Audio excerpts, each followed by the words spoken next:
Are you using goniometer wrong? Hello everyone, welcome back to Dream OT. Today we're going to master one of the most important tools in occupational therapy, the goniometer. If you're an OT student, intern, or clinician, this video will give you complete clarity. From basics to clinical application. So let's get started. What is a goniometer? A goniometer is an instrument used to measure the range of motion of joints in the human body. In simple terms, it tells us how much a joint can move. Important points to remember about goniometer. Number 1, goniometer measures joint angles. Number 2, goniometer helps in assessment and treatment planning. Number 3, goniometers are most commonly used in orthopedics, neuro rehab, and pediatrics. Now let's talk about why is it important in occupational therapy. In occupational therapy, we don't just treat conditions, we improve function, and to do that, we need accurate measurements. Occupational therapists use goniometers for baseline assessment, monitor progress, set realistic goals, document improvements, and to evaluate treatment effectiveness. For example, if a patient has a frozen shoulder, we measure shoulder range of motion regularly to track improvement. Let's learn about parts of a goniometer. A standard goniometer has 3 main parts. Number 1 is fulcrum, also known as axis. This is the center point placed over joint. Number 2, stationary arm, this fixed arm aligned with body. Number 3, moving arm, this arm moves with the joint. There are different types of goniometers you should know. First, 1, universal goniometer, most common. This standard tool is used in occupational therapy and physiotherapy. These goniometers are made of plastic or metal with 3 parts: fulcrum, stationary arm, and moving arm. These goniometers measures joint angles manually. Another one is digital goniometer. This is an electronic version that shows range of motion readings on a digital display. Some of these models store data for tracking progress.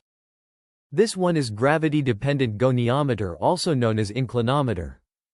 This goniometer measures joint angle using gravity as reference.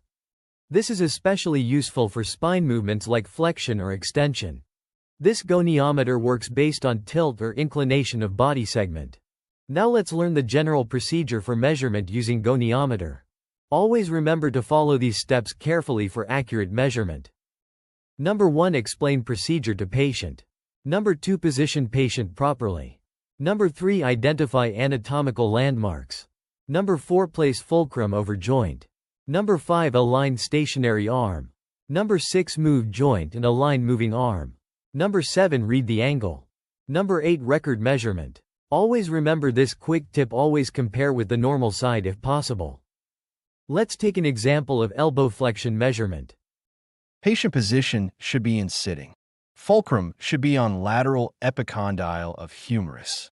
Stationary arm should be aligned with humerus. Moving arm should align with radius.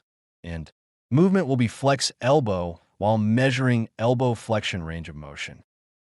Now let's talk about common errors to avoid while using goniometer. Wrong landmark placement. Moving the stationary arm.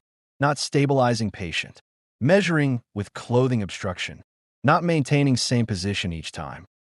These are the most common errors you should always avoid while using goniometer. Let's learn about documentation.